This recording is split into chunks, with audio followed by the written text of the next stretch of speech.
Hey everyone, welcome to the Gym Owners Podcast. I'm Anthony. And I'm Natalia. Today we have a really cool story. We have Gage Bowra with 247 Fitness. Gage, why don't you tell a little bit about yourself, a little bit about your backstory?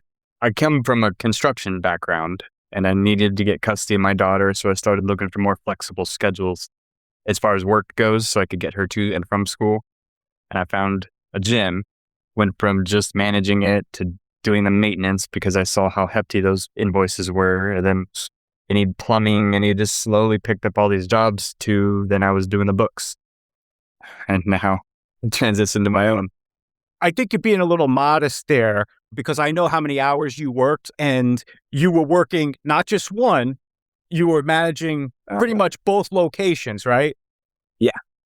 So what were some of the things that you had to do there besides membership sales and everything? Like, what were some of your duties as the general manager of those two locations? Cleaning, the fixing equipment, any upgrade. Like I even learned how to fix commercial doors.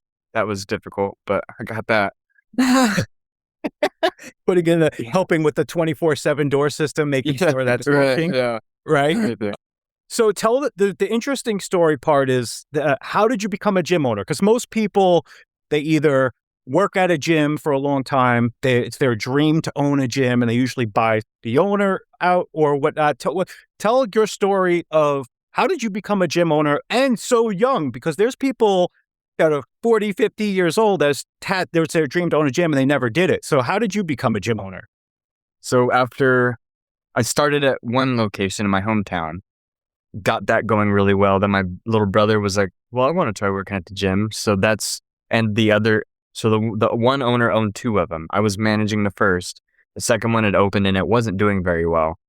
And I just asked him, I was like, well, what's going on there? And he's like, I don't know. I'm busy doing whatever he was doing. I was like, well, I'm going to go find out. So I hired my little brother and then I went up. It's about 60 miles away from the first location. So it was quite a drive, but I felt it was worth it.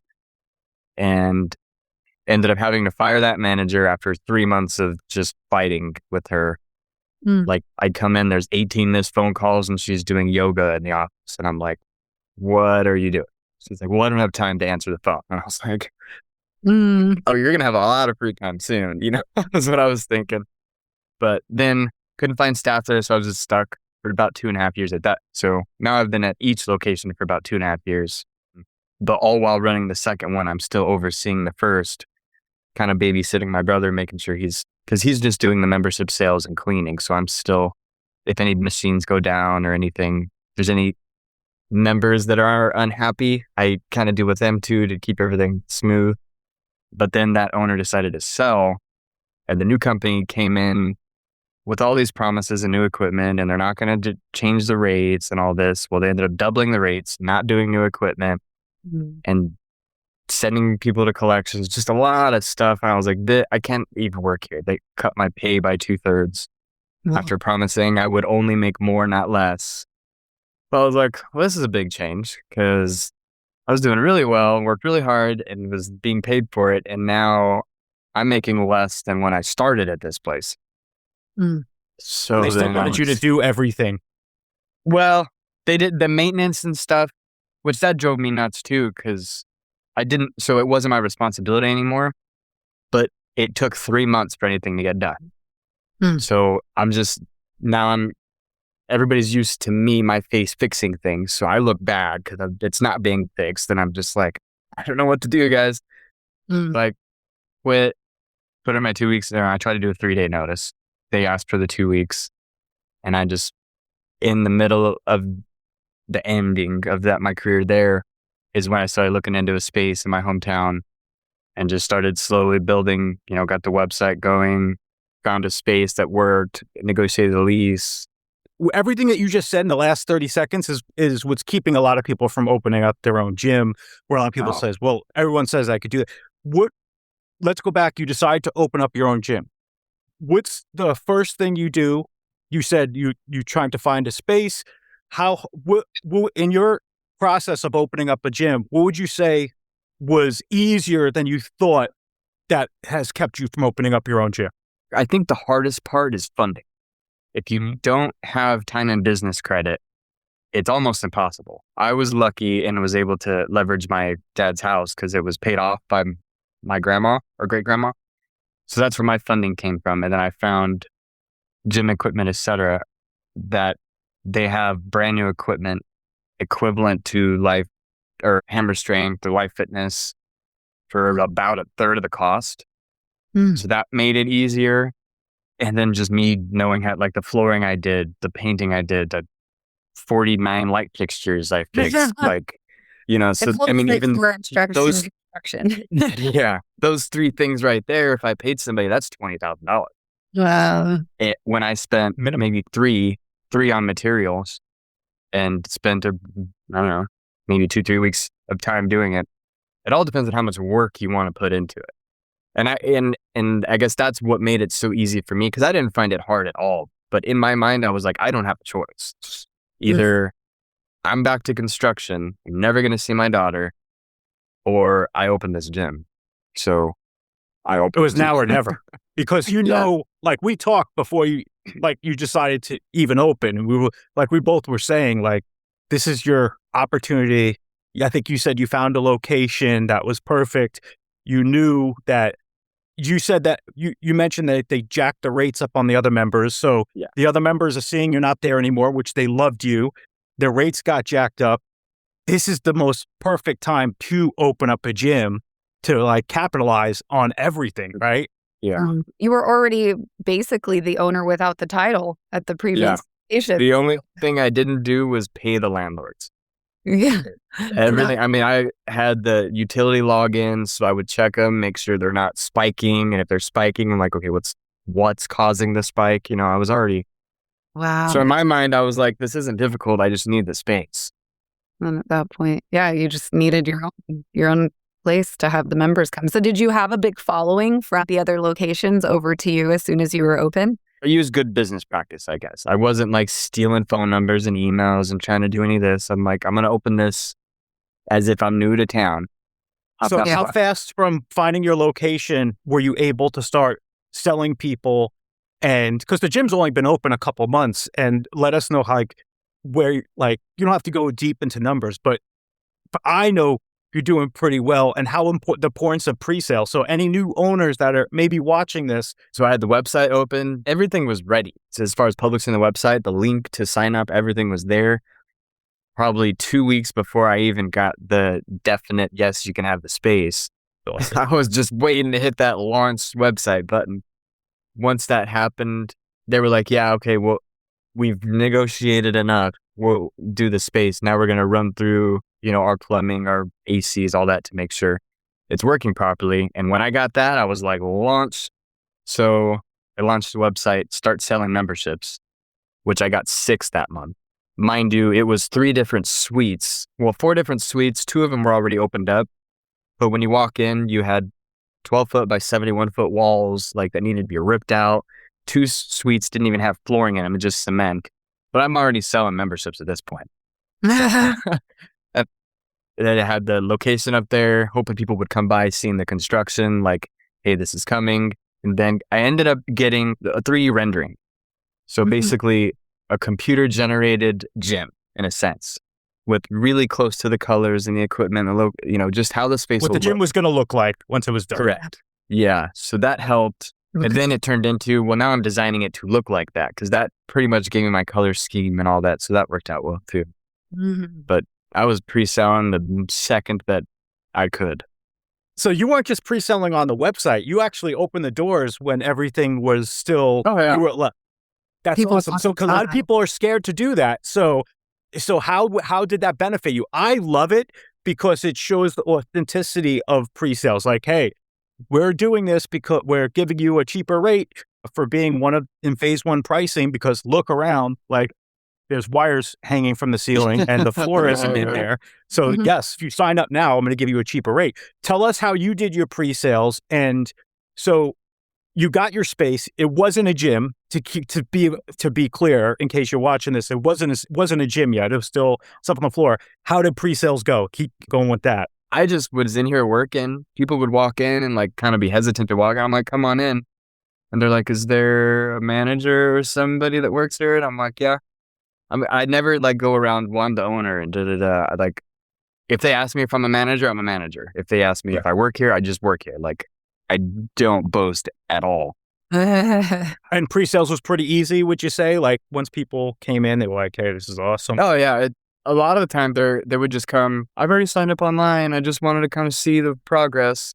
It came out to like a 9.6% discount on the pre-sale price. So the equipment had showed up, and I was like taking videos of it all in the parking lot and coming out of crates and all that. Just like last couple days to sign up. So because we opened February 1st, so like January 29th, 30th, 31st, I was like telling people like you're running out of time. So January 31st, I think I had 30 people jump online and sign up. Creating a sense of urgency. So because you're pretty close to almost covering your nut, and you've only been, how many months have you been open? A month and 12 days. Wow. A month. Yeah, that's insane. To just replay that, because a lot of people wait to grand opening where they start at zero. Like, he still has a lot more to go, but like, how close to you are at like covering your expenses as of right now, if where the memberships relay right now? With dues or sales and everything? No, with dues, sales, everything. So my first month, everything was paid.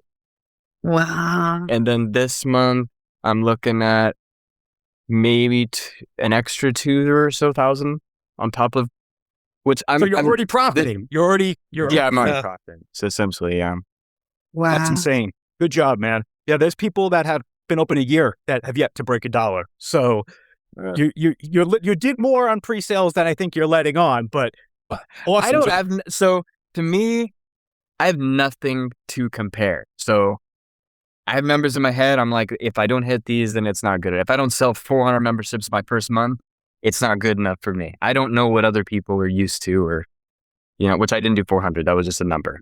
I did 251. Mm-hmm. That's what? So people think that like 80 walk-ins a month is pretty good. So that is amazing that you did that. And you're already profitable within your second month. That's insane. You hyped it up amazing. well. Even if it wasn't, did you have a strong social media presence also? And that's where a lot of people, or was it just like word of mouth, social media? That's a little bit of everything. Social media I started with, and we have so my advertising is like word of mouth. When I talk to people, like no matter how busy I am, I'll stop and give them 100% attention. So there's always that, just this guy cares kind of a deal behind it. There's no like, well, I'm too busy for you right now, kind of because that sets everybody off. And I don't want anybody to have even the ability to honestly say anything negative about the gym. Yeah. Because I feel if you build that all positivity, how could it fail? Mm-hmm. Sure. So I did the Facebook, and I jumped on the Coolidge community chat. So it's basically, you can advertise there. And Nextdoor, I need to get on that. Nextdoor. Have you guys heard of that one? Yeah. It's basically like a Facebook. Like marketplace kind of? In a sense, yeah. You could be a plumber. You could advertise that I have a running group, or you could do pretty much everything on Nextdoor. Okay. But I would just push it on there. And it was actually, it was impressive. I would get, within 2 hours of a post, I'd have like a couple hundred views and 20, I think one of them hit over 100 reactions, like 150, I think almost.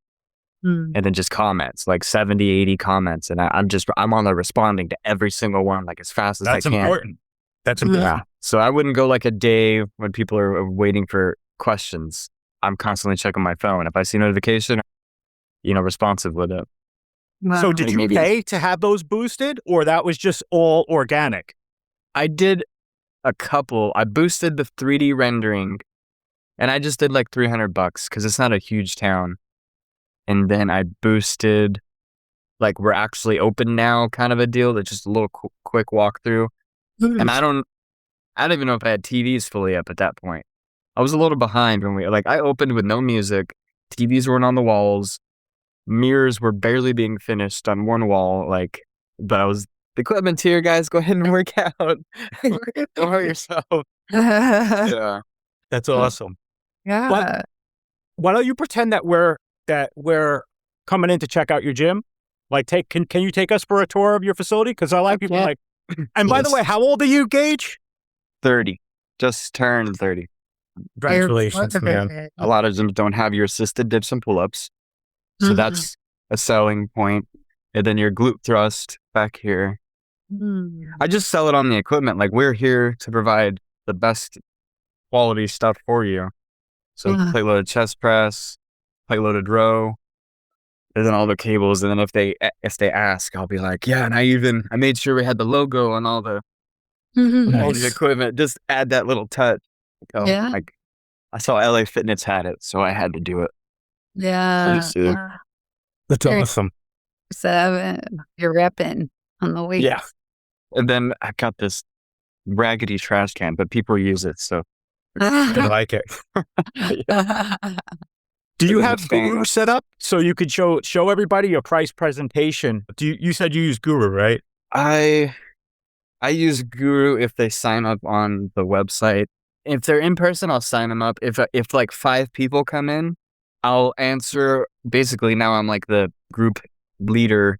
Even if they don't know each other, it works well. I don't know how. I'm just like, all right, so since we're all here, we'll just all kind of a group together, and then exactly. So, and then some of you'll have questions that others don't want to ask, or maybe didn't even think about. So it'll work that way. Generally, you'll have one that kind of wants to wander off. So like, yeah, walk around, go for it. If you have questions, let me know. And then we'll get to, generally, there's an older one, so they're not going to be on their phone. So I'll be like, all right, I'll work with you. If you guys want to wait or jump on the website, you can sign up and I can just give you your key when you're done. So it's so personalized. You're just there walking them through it. Yeah, helping them. So instead of doing a group tour, like, there's no other way to do that. Like, you got 5 iPads. That's what I'll tell them. I'm like, you can wait 15 minutes or however or you could just jump on and give you your key and you're done. Yeah. So, but I leave it up to them and they're like, well, I'll wait. Or, oh yeah, what's the website? And they'll jump on. That's good. Yeah. They just connect. What's different? They like what they see, and then that's that. Yeah. I just talk to him. Like, Anthony may come in with his card out, and then Natalia will come in, and we'll talk for 30 minutes. And she may not even sign up, but I know she'll come back because we've had that really good conversation. You know, we've laughed, I've showed you around. Maybe you showed you a couple machines you haven't seen. Like, is it you? If you're the one-man band, like you handle the whole. Yeah. Wow. It's the same as he was doing at the other gym, except he wasn't the owner. He was doing he's literally doing the same thing. Now he gets to reap the rewards. Yeah. You're already making profit from all of your hard work. Yeah, just a little bit. Yeah. A little, but it's only going to grow, right? I mean, I can't believe that you're already there after a month. So, I mean, the only way is up with that many. And like, that's a nice space. You cleared that whole thing out. With a 24-hour gym in a small town, people want to sign up. You could throw 400 members more than what you have now. It'll still look like that. Unless you're a specialized, powerlifting gym or a bodybuilding gym. Every member uses it. Yes. I want to get back to the group tour that you mentioned because I think that is genius. Because number one, the biggest thing that why people don't go to the gym is because they're scared. They don't know anyone. Immediately, right off the bat, I would say, we're all going to do a group tour. Let's everybody introduce themselves. I'm Gage. What's your name? Immediately, they become like a little bit friends. They know each other. You're joking with them a little bit. You do the tour. As long as one person signs up, they're going to everybody does what the other person does. I think that is genius. If 5 people walk in my mind, 99% positive that 5 people are joining. I don't really have people leave and not join. I wish I could track them, but yeah, it doesn't. I think probably in the month, in 12 days now that I've been open, I would say out of over 300, I think maybe 20 didn't sign up. And out of those 20, probably 9 of them have come back to join. In your city, how many other gyms are there? We have a boxing gym. There's a Curves, which is like a female circuit kind of deal. Yep. And then the other gym. So there's not really any great place for people to go work out. You're the only one. That's awesome. Curves is a great stepping stone. So let's say you have somebody that comes in, they don't sign up. They sign up at Curves. If they take a liking to actually working out, they're going to come back because it's very limited, right? Like what do they, for cardio, they have a square box on the floor that they jog in place, right? That's their cardio. Yeah. How much results are you going to get from that after 2-3 months? I believe 2, it's girls only. Yeah. Right. But what I'm saying is like, even if they join up to a curves, if they stick with it and they're like, oh, I love this working out thing, they're going to join up to a gym because you can only get so much from a curves, right? From a curves, right.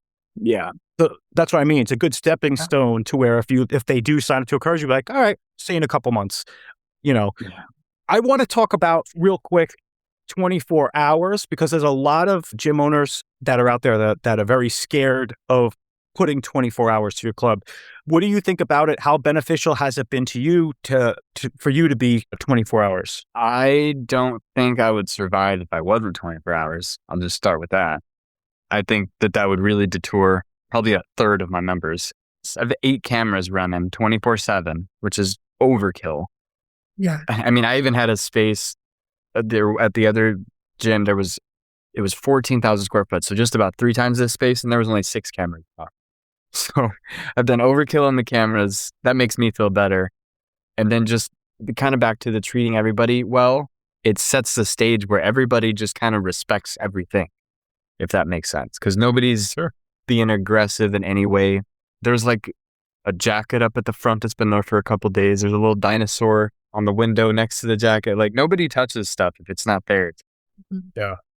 And I think that comes with the cameras and then just the respect that I do my best to provide. Well, also when you have 24 hours, you don't have to provide childcare because now you have a key to come whenever you want. So when you do have time, like I understand you have your kids throughout the day, but when you do have that sorted, you can come anytime you want. You have your own key. That and what it enables people to do, because everybody knows that the after work, after school, 4 p.m. to 8 p.m., but that's the busiest time. Well, if you're not 24/7, if you're not 24-hour access, and these people are limited to that, they can't adjust their schedule. So you're going to end up start losing members during that prime time because they just can't work out. Instead of them being able to adjust their schedule and come earlier or even later or whichever, you're just going to lose them. So that's what I would not open a gym that was not 24/7. I think it's less excuses because everybody wants to make an excuse to feel better about not signing up or canceling, right? And one of those excuses is, okay, I know it's January, I got to go in, but they close at 9, they close at 10. I wouldn't have time. That gives them validation. Okay, I'm not going to sign up because I wouldn't have time. Now that excuse is out the window.